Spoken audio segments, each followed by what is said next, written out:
इसने पता नहीं टोका मारा क्या मारा है। फिर मैं उधर से दौड़ा आगे, चाचा उस वक्त अकेला था जब हमला किया? उस वक्त मेरे को अकेला था। उधर से चाचा बाथरूम गया था, वो आया, भेड़ उधर बकरी खड़ी करके बाथरूम गया।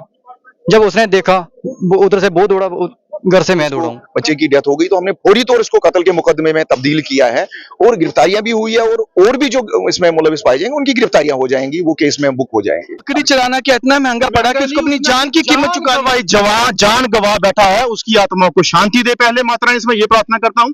और दूसरी बात मैं ये चीज बोलता हूँ कि जो उसके साथ जिसने ये कार्य किया है, ये घिनौना कार्य किया है, उसको सख्त से सख्त कार्रवाई होनी चाहिए। खेत में गई थी, उसकी वो बीवी आई थी, बोली खेत भी नहीं है, वो सरकारी जगह काफ की जगह, वो उसकी बीवी आई जहाँ से बकरी। समझाया भी जा सकता था, मारने की क्या जरूरत है? जगदीश दा क्या कसूर है? ਇਹਦਾ ਕੋਈ ਕਸੂਰ ਨਹੀਂ, ਇਹ ਬੇਕਸੂਰ ਇਹ ਆਂਦਾ ਪਿਆ ਵਿਚਾਰਾ ਦੂਸਰੀ ਸਾਈਡ ਨੂੰ ਆਇਆ ਕਰਦਾ, ਉਹਨੂੰ ਮਾਰਿਆ।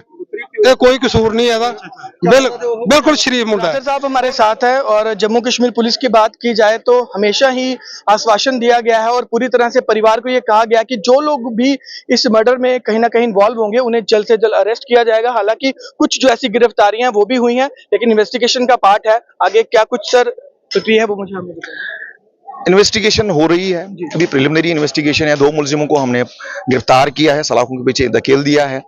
तो जिसका भी इसमें रोल होगा, जिसका भी इसमें नाम आएगा, एविडेंस मिलेगी उसके खिलाफ, उसको गिरफ्तार किया जाएगा, केस में बुक किया जाएगा और हमारी पूरी कोशिश होगी कि केस को अच्छे तरीके से इन्वेस्टिगेट किया जाएगा और विक्टिम है उसको इंसाफ मिले। उसमें कोई परिवार की तरफ से कहा जा रहा है कि पुलिस के द्वारा कोऑपरेट नहीं किया जा रहा और कुछ नाम ऐसे बताए हैं जिनकी अभी गिरफ्तारी नहीं हुई। देखिए ना, मतलब जिसका भी नाम होएगा उसके बाद उस पर एविडेंस बेस्ड गिरफ्तारियां होती है।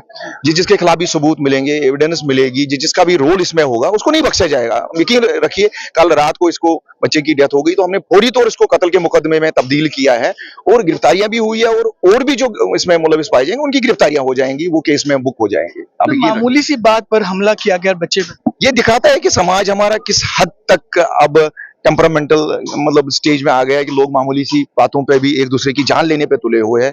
तो ये तो समाज को सोचना पड़ेगा कि हम किस तरफ जा रहे हैं, हमें अपने लिए क्या तरबियत देनी चाहिए, अपने बच्चों के लिए क्या तरबियत, किस तरफ हम बढ़ रहे हैं।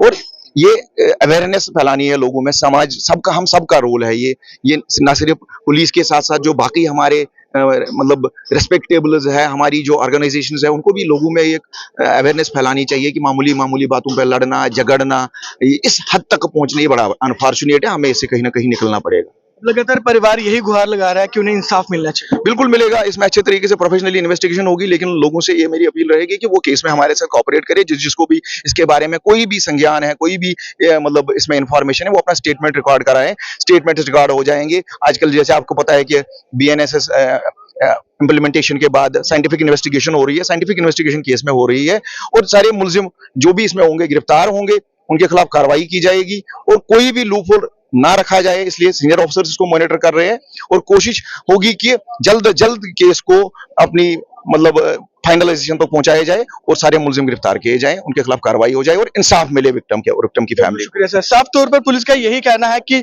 जल्द से जल्द जो है गिरफ्तारियां की जाएंगी। जो नाम परिवार के द्वारा बताए जा रहे हैं उनकी गिरफ्तारी की गई है और फिर इन्वेस्टिगेशन होगी और परिवार को साफ तौर पर यह आश्वासन पुलिस के द्वारा दिया गया है कि उनको इंसाफ जरूर मिलेगा। जगदीश के भाई का भी रो कर बुरा हाल है। क्या लगता है भाई कि एक बकरी चराना उसको इतना महंगा पड़ा कि उसको अपनी जान देनी पड़ी? बकरी का तो बहाना बनाया बस। उस बेचारे को ऐसे मारा है ना, इतना बेदर्दी से मारा है ना। मैं तो उसको पुरानी रंजिश थी? कोई रंजिश नहीं थी। फिर क्यों मारा गया उसको? बस बकरी खेत में गई थी, उसकी वो बीवी आई थी, बोली खेत भी नहीं है, वो सरकारी जगह काफ की जगह, वो उसकी बीवी आई जहाँ से बकरी। समझाया भी जा सकता था, मारने की क्या जरूरत है? उसकी बीवी यही बोल रही है जहाँ से बकरी निकाल, हम बकरी निकाल दिया। फिर मेरे भाई 2 आए रिलेटिव, मामा के लड़के हमारे घर।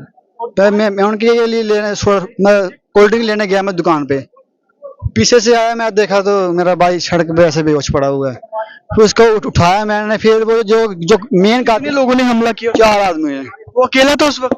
मेरा भाई और पापा मेरे साथ दूर थे, पापा बकरी चला रहे थे, भाई मैं उधर से आ रहा था। वो अकेला था उस वक्त जब 4 लोगों ने हमला किया? अभी भी उसके जेब में मेरे भाई की दुकान की उसमें रिपोर्ट में भी आया हुआ है। तो मैंने बाइक को उठाया, मेरे मामा लड़के उनको इसको लेके जाओ। वो मेरा भाई है, जे भागा मेरे पापा को बचाने के लिए। मेरे पापा को मार रहे थे। फिर हम अगर समय पे नहीं जाते तो उन पर भी हमला। हाँ, उनको भी खत्म कर गए थे। जे हमला किया उस पर भी? हाँ, कईयों से हमला किया, हथियार से हमला किया। आपके फादर के ऊपर भी? हाँ, इसके ऊपर भी किया, मेरे ऊपर भी कर रहे थे, पूरे परिवार के ऊपर हमला कर रहे थे। हाँ, उसके बाद 5-7 जने हो, सिर्फ कसूर ये था कि बकरी चरा रहे थे आप? चला रहे थे। हाँ, ये कसूर था? ये कसूर था बस। कि ये कीमत दी गई कि आप पे हमला कर दिया? हमला कर दे, मेरा भाई ले गए बस। कितना दुख है भाई? दुख तो ऊपर वाला जानता है, और कौन जानेगा, और तो कोई जान नहीं सकता। भाई क्या मांग करना चाहिए? भाई गया मेरा, मांग फांसी, बस फांसी से कम कुछ नहीं चाहिए हमें, वो भी जल्दी, 10 दिन 15 दिन में, इतना लेट नहीं। तो दूसरे ब्रदर भी मेरे साथ है, आपका नाम क्या है? मक्खन कुमार। मक्खन जी, क्या हुआ था उस दिन? जिस टाइम मैंने देखा था, मैं अपने घर पे था, जे बकरी चरा रहे थे ट्यूबवेल के पास। मेरी बीबी ने देखा उधर से भाई झगड़ा हुआ है, उसने मुझे बुलाया, भाई उधर किसी का झगड़ा। जब मैंने देखा उधर झगड़ा हुआ है, मैंने देखा कि मेरे चाचे का लड़का है जी, वो नीचे गिर गया, इसने पता नहीं टोका मारा क्या मारा है। फिर मैं उधर से दौड़ा आगे, चाचा उस वक्त अकेला था जब हमला किया? उस वक्त मेरे को अकेला था, उधर से चाचा बाथरूम गया था, वो आया, भेड़ उधर बकरी खड़ी करके बाथरूम गया। जब उसने देखा, वो उधर से वो दौड़ा, घर से मैं दौड़ा हूँ। कम से कम भी मेरे घर से 100-150 मीटर दूर है, जाते समय भी 1-2 मिनट तो लगेगा। तब तक लड़का नीचे गिरा था, चाचे के ऊपर हमला हो रहा था। फिर मैं इधर से दौड़ा।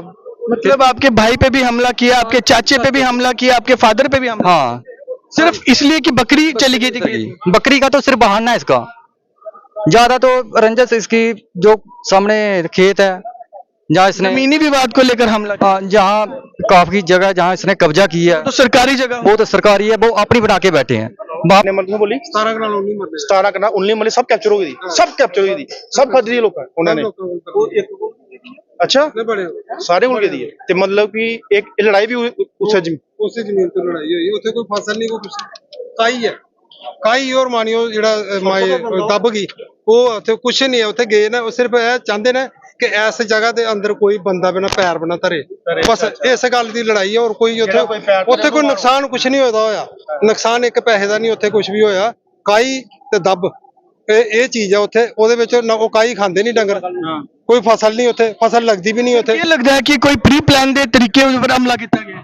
ਉਹ ਉਹਨਾਂ ਨੇ ਇੱਕ ਕਬਜ਼ਾ ਕੀਤਾ ਦਾ ਜਗ੍ਹਾ ਵਿੱਚ, ਉੱਥੇ ਕੋਈ ਮਤਲਬ ਆਏ ਨਾ, ਮਤਲਬ ਇਹ ਜਿਹੜੀ ਜਗ੍ਹਾ ਜਿਹੜੀ ਆ ਇੱਕ ਦਾਦਾਗਿਰੀ ਬਣਾਈ ਉੱਥੇ ਉਹਨਾਂ ਨੇ, ਵੀ ਇਹ ਜਿਹੜੀ ਜਗ੍ਹਾ ਦੇ ਵਿੱਚ ਕੋਈ ਪੈਰ ਬਣਾ ਧਰੇ। ਉੱਥੇ ਇੱਕ ਟਾਹਲੀ ਦਾ ਬੂਟਾ, ਉੱਥੇ ਛਾਵੇਂ ਬਹਿੰਦੇ ਸੀ, ਤੇ ਇਹ ਉਹਨਾਂ ਨੂੰ ਠਾਕ ਨਹੀਂ ਸਕਦੇ, ਤੇ ਉੱਥੇ ਛਾਵੇਂ ਬਹਿਣ ਦੇ ਬਜਾਏ ਇਹਦੀਆਂ ਬੱਕਰੀਆਂ ਉੱਥੇ ਗਈਆਂ ਨੇ, ਉੱਥੇ ਕੁਛ ਨਹੀਂ ਹੈ, ਕੋਈ ਫਸਲ ਵੀ ਨਹੀਂ ਹੈ, ਉਹ ਫਸਲ ਵੀ ਇੱਥੇ ਨਹੀਂ ਹੈ, ਤੇ ਇਹਨਾਂ ਨੇ ਉੱਥੇ ਲੜਾਈ ਬਣਾ ਲਈ ਉਹਦੇ ਨਾਲ। ਲੱਗਦਾ ਪੁਰਾਣੀ ਰੰਜਿਸ਼ ਹੈ? ਕੋਈ ਪੁਰਾਣੀ ਰੰਜਿਸ਼ ਨਹੀਂ ਹੈ। 4 ਲੋਕਾਂ ਨੇ ਕਿਉਂ ਹਮਲਾ ਕੀਤਾ? ਜਗ੍ਹਾ ਕਬਜ਼ਾ ਕੀਤਾ, ਔਕਾਫ ਦੀ ਜਗ੍ਹਾ 'ਚ ਨਵਾਂ ਕਬਜ਼ਾ ਕੀਤਾ। ਬੱਕਰੀ ਦਾ 12 ਸਾਲ ਦੇ ਜਗਦੀਸ਼ ਦਾ ਕੀ ਕਸੂਰ ਹੈ? ਇਹਦਾ ਕੋਈ ਕਸੂਰ ਨਹੀਂ, ਇਹ ਬੇਕਸੂਰ, ਇਹ ਆਂਦਾ ਪਿਆ ਵਿਚਾਰਾ ਦੂਸਰੀ ਸਾਈਡ ਨੂੰ ਆਇਆ ਕਰਦਾ, ਉਹਨੂੰ ਮਾਰਿਆ, ਇਹ ਕੋਈ ਕਸੂਰ ਨਹੀਂ ਇਹਦਾ, ਬਿਲਕੁਲ ਸ਼ਰੀਫ ਮੁੰਡਾ ਹੈ। ਔਰ ਉਹਨਾਂ ਹੁਣ ਜਿਹੜਾ ਅਰੈਸਟ ਹੋਇਆ, ਉਹਨਾਂ ਪਾਸ ਪੂਸ ਕਹਿੰਦੇ ਕਰਾਏ ਨੇ, ਆਪਣੇ ਕਰਾਏ ਨੇ, ਉੱਥੇ ਕੁਛ ਨਹੀਂ। ਉਹ ਇਹ ਮੁੰਡੇ ਕੋਲ ਹੈ ਹੀ ਕੱਖ ਨਹੀਂ, ਇਹ ਗਾਈ ਵਿਚਾਰੀ ਸ਼ਰੀਫ ਮੁੰਡਾ, ਇਹਨੇ ਕਿੱਥੋਂ ਮਾਰਨਾ ਸੀ ਉਹਨੂੰ? ये खाली हथी आंदा पे पीछे मारे मोटरसाइकिल। रजनीकांत जी, क्या लगता है कि मामूली सी बात पर हमला कर दिया गया और 18 साल के मासूम बच्चे के ऊपर तेजधार हथियारों के साथ हमला किया गया, इस कदर हमला किया गया कि 2 दिन के अंदर उसकी जान? देखिए, जिस तरीके से गांव वालों से बात करके पता चल रहा है कि जो अकाफ की लैंड है वहां पे 17 कनाल कुछ मरले है, जिसपे वहां पे कोई जनक नाम का एक आदमी है जो चौहाले में रहता है, उसने उसको कैप्चर किया हुआ है। उसके को रिलेटिव वहां पे रहते हैं, जो उनको पहले कह रखा था कि तू कोई भी जमीन में आए उसको मारो पीटो जो मर्जी करो, जिसके चलते ये विवाद जो है ये जमीन को लेकर लगता है, ये जमीनी विवाद को लेकर जो हमला हुआ? बिल्कुल। देखो, अकाफ की लैंड के अंदर अगर बकरी गई, उसके बाप की तो है नहीं, वो गवर्नमेंट की लैंड है, वक्फ की बोर्ड किया, अकाफ किया। और हमने कल सीईओ से बात भी की है कि अगर आपकी अकाफों की जमीनें हैं तो उसको कैप्चर कीजिए, लड़ाई के मुद्दे मत बनाइए। क्योंकि लोग जो है आपस में कैप्चर करते हैं और एक दूसरे के ऊपर दोष जमाते हैं और अपनी जो बदमाशी वहां पे चमकाते हैं। लैंड ग्रैबिंग की बात हो, मर्डर की बात हो, ये आम हमारे आरसपुरा या बॉर्डर बेल्ट पे जो मैक्सिमम हो रही है, जिसके चलते हमें हमारे काफी ऐसे नौजवान, ऐसे घर के चिराग जो है वो खोने पड़ रहे हैं। लेकिन पुलिस प्रशासन, सही कहा हमारे कुछ लोगों ने कि पुलिस प्रशासन जो कंसर्निंग, जो ग्राउंड लेवल पे थानेदार हो, चौकी ऑफिसर हो, वो जो काम करते हैं उनको सख्त कार्रवाई करनी चाहिए। अगर वो नहीं कर सकते, सक्षम नहीं है वो काम करने के लिए, तो सीनियर ऑफिसर जो डीजीपी साहब है, एडीजी साहब है, एसपी साहब है या एसएसपी हैं, वो इनको हटा के किसी ऐसे ऑफिसर को लाओ जो सक्षम हो लॉ एंड ऑर्डर मेंटेन करने के लिए, गरीबों की सेवा करने के लिए। और जो थाने हैं वो खुले रहने चाहिए। अगर थाने बंद हैं तो अपने घरों के अंदर हम फिर गेट नहीं, चार दीवारियां कर देंगे, क्योंकि हमें बाहर फिर खतरा है। जब उनको सेफ्टी नहीं तो हमें कहां से सेफ्टी होगी? क्या लगता है कि बकरी चराना इतना महंगा पड़ा कि उसको अपनी जान से हाथ धोना पड़ा? देखिए, ये वही बात आ गई, कहते हैं ना कि जिस एरिया में मेरा पांव चला जाएगा वो खेत मेरे हैं। ये वही हिसाब होगी, मेरे खेत में कोई जानवर या बकरी नहीं आनी चाहिए। अगर मेरा पांव पड़ गया तो मेरा खेत है ये दादागिरी। इसको बकरी चराना क्या इतना महंगा पड़ा कि उसको अपनी जान की कीमत चुका? भाई जवान जान गवा बैठा है, उसकी आत्मा को शांति दे पहले मात्रा, इसमें ये प्रार्थना करता हूँ। और दूसरी बात, मैं ये चीज बोलता हूँ कि जो उसके साथ जिसने ये कार्य किया है, ये घिनौना कार्य किया है, उसको सख्त से सख्त कार्रवाई होनी चाहिए। और 6 महीने या 1 साल के बाद जेल के बाहर कि इंसाफ मिलेगा? बिल्कुल मिलना चाहिए। अगर नहीं मिले, अभी देखिए आप उसकी डेड बॉडी, पुलिस ने कहा कि जो नाम बताए गए हैं परिवार की तरफ से, उनकी गिरफ्तारियां की गई हैं। देखिए 2 की है, 2 अभी पेंडिंग है, वो कहीं गायब हैं, कहीं पता नहीं कहां पे छापेमारी हो रही है। लेकिन उनको छापेमारी करके पकड़ के उनकी जमानत नहीं होनी चाहिए, उनको फांसी होनी चाहिए, आजीवन कारावास यानी कि जेल के अंदर सड़ने चाहिए। जिस घर का चिराग गया है उनको पता है कि उनके अंदर दुख क्या है। लेकिन अब हम तब भी चुप नहीं रहेंगे जब तक वो बाकी वाले गुनहगार नहीं पकड़े जाएंगे। हम अब तक जो है अपनी बच्चे का जो है यहाँ पे देख रहे हैं, कब तक पोस्टमार्टम होके उसकी हमें जो डेड बॉडी मिलेगी, उसके बाद जो हमारा स्टेप होगा वो नेक्स्ट स्टेप तब देखा जाएगा, हम क्या करने वाले हैं, क्या करेंगे हम लोग। तो साफ तौर पर जगदीश जो कि 18 साल का था, बकरी चराना इतना महंगा पड़ा कि उसको अपनी जान से हाथ धोना पड़ा। तो चलिए, तमाम इसी तरह की खबरों के लिए बने रहें यूनिक न्यूज के साथ। मैं हूं अतुल गुप्ता, धन्यवाद।